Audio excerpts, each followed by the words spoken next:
dan bahan yang kami butuhkan, yang pertama adalah modul, yang kedua ada perangkat lunak, dan yang ketiga handphone atau laptop. Langkah kerja pada kali ini yaitu yang pertama memahami tentang biosintesis karbohidrat, lalu membahas tentang fotosintesis bersama tim, dan kemudian merancang pembuatan video semenarik mungkin. Fotosintesis adalah proses pemanfaatan energi cahaya yang berasal dari energi matahari oleh kloroplas tumbuhan untuk mengubah menjadi energi kimiawi yang disimpan dalam bentuk gula dan molekul organik lainnya. Daun, tempat utama fotosintesis. Energi untuk fotosintesis dari cahaya matahari diserap kloroplas di daun. Bahan utamanya H2O atau air dan CO2 atau karbon dioksida. Produknya glukosa atau C6H12O6. Fotosintesis terjadi di daun, tepatnya di kloroplas, yang merupakan bagian dari plastid yang mengandung klorofil.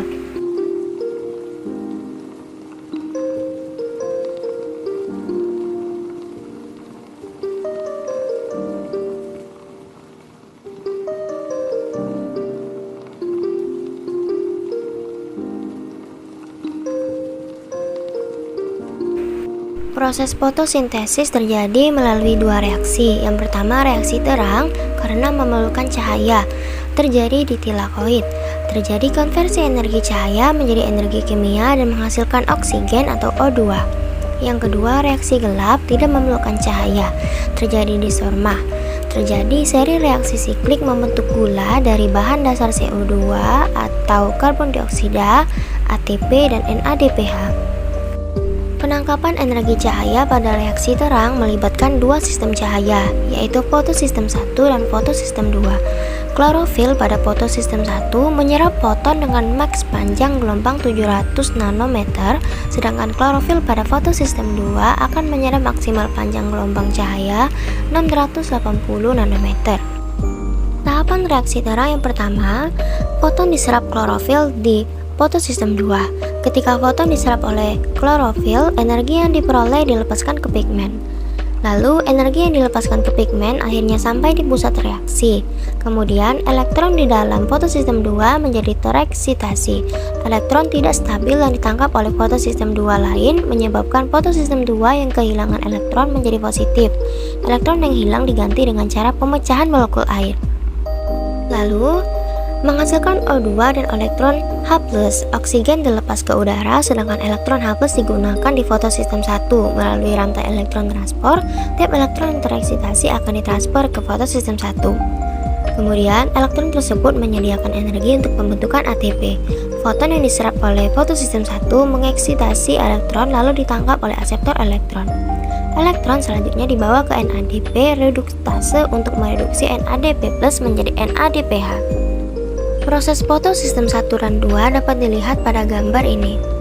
Reaksi terang menghasilkan ATP melalui proses kemiosmosis untuk menambahkan gugus fosfat ke ADP disebut fotofosforilasi.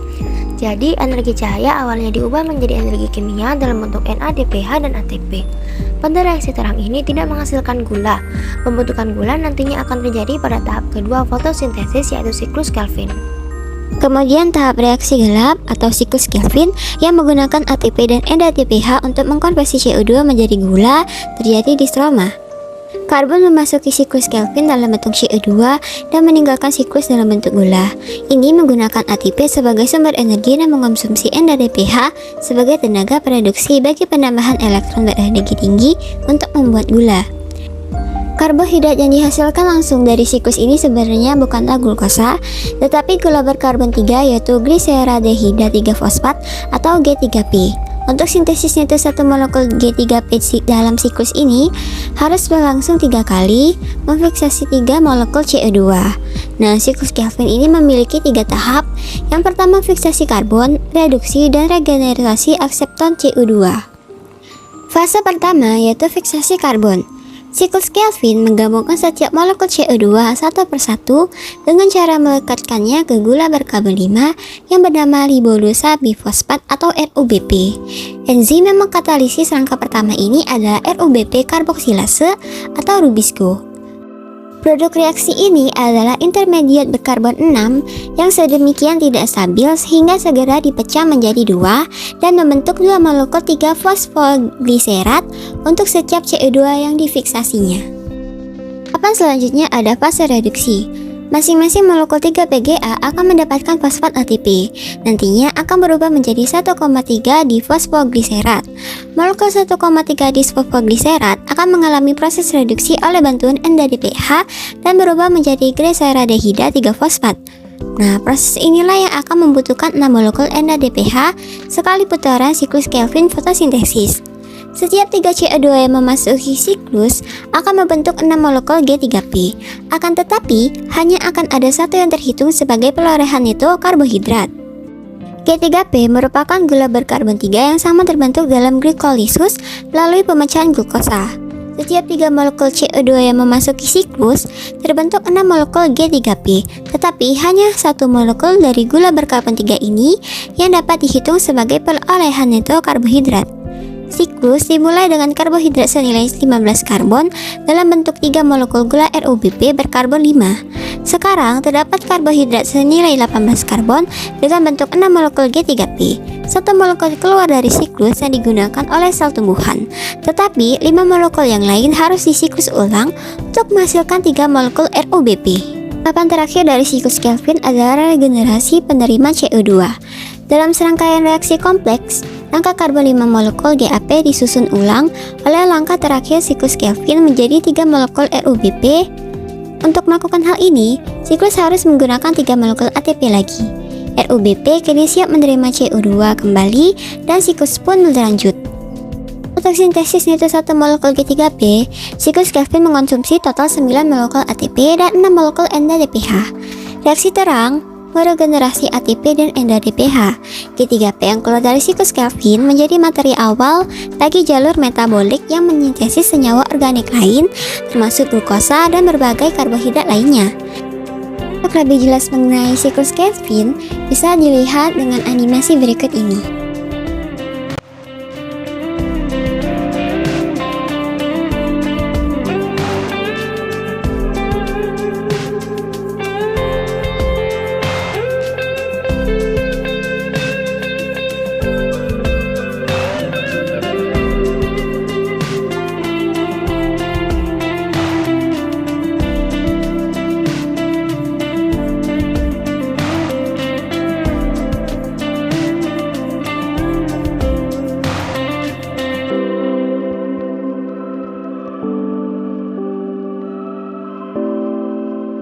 Jadi reaksi terang saja atau siklus Kelvin saja itu tidak bisa membuat gula dari CO2.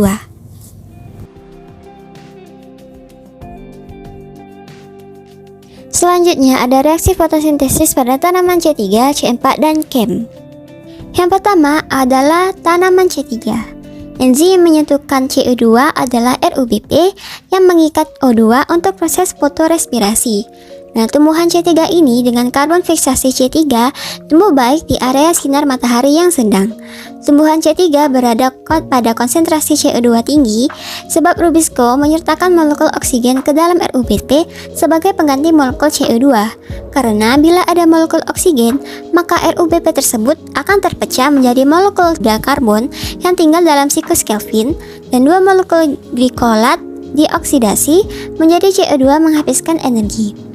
Contoh dari tanaman C3 ini seperti padi, kedelai, gandum, anggota leguminosae, algonema, dan durian. Selanjutnya tanaman C4. Tumbuhan C4 dan KEM lebih adaptif di daerah panas dan kering. Tanaman C4, CO2-nya diikat oleh PEP, tidak mengikat O2, sehingga tidak terjadi kompetisi antara CO2 dan O2. Contoh dari tanaman ini adalah jagung, sorghum, dan tebu.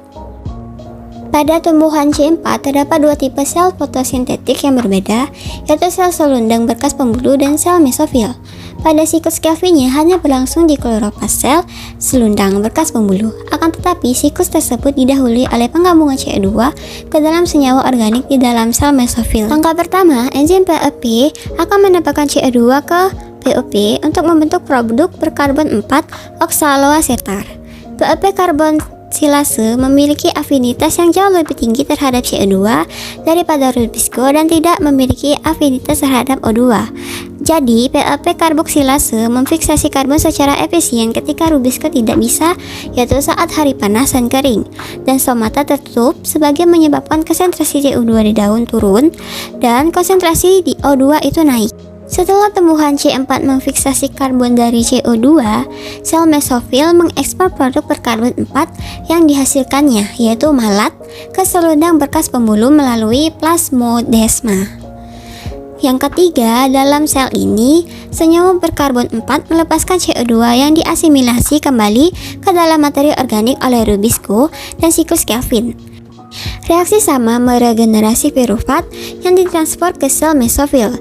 Di sana, ATP untuk mengubah pirufat menjadi PAP, sehingga siklus reaksi pun dapat berlanjut.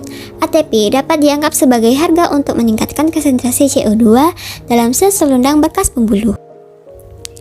Selanjutnya ada tanaman kem. Tumbuhan cempa dan kem lebih adaptif di daerah panas dan kering. Tanaman kem, penambatan CO2 dilakukan pada malam hari dan dibentuk senyawa dengan gugus 4C. Pada siang harinya, saat stomata tertutup, terjadi dekarboksilase senyawa C4 dan penambatan kembali CO2 melalui kegiatan RUDP karboksilase. Contoh dari tanaman ini adalah nanas, vanili, tanaman giok, beberapa jenis anggrek, beberapa jenis geranium, tanaman keluarga Apocynaceae, dan agave. Jalur kem serupa dengan jalur C4 dalam hal karbon dioksida terlebih dahulu dimasukkan ke dalam senyawa organik intermediate sebelum karbon dioksida memasuki siklus Calvin. Nah, perbedaannya pada tumbuhan C4, kedua langkah ini terjadi pada ruang terpisah pada dua jenis sel, sedangkan pada tumbuhan kem, kedua langkah dipisahkan untuk sementara. Fusasi karbon malam hari dan siklus Calvin di siang hari. Faktor-faktor yang mempengaruhi proses fotosintesis, ada faktor yang mempengaruhi secara langsung dan juga tidak langsung. Faktor utama yang menentukan laju fotosintesis seperti intensitas cahaya. Laju fotosintesis maksimum ketika banyak cahaya. Kemudian konsentrasi karbon dioksida. Semakin banyak CO2 di udara, maka banyak kurba karbon yang digunakan tumbuhan untuk melangsungkan fotosintesis. Kemudian suhu. Enzim yang bekerja dalam proses fotosintesis hanya dapat bekerja pada suhu optimalnya. Umumnya, laju fotosintesis mengikat seiring meningkatnya suhu hingga batas toleransi enzim. Yang keempat ada kadar air. Kekurangan air atau kekeringan akan menyebabkan stomata menutup, menghambat penyerapan karbon dioksida sehingga mengurangi laju fotosintesis. Kelima, kadar fotosintat atau hasil fotosintesis. Jika hasil fotosintesis seperti karbohidrat berkurang, laju fotosintesis akan naik. Bila kadar fotosintet bertambah atau bahkan sampai jumlah jam 0, maka laju fotosintesis akan berkurang. Yang terakhir ada tahap pertumbuhan. Laju fotosintesis akan lebih tinggi pada tumbuhan yang sedang berkecambah ketimbang tumbuhan dewasa.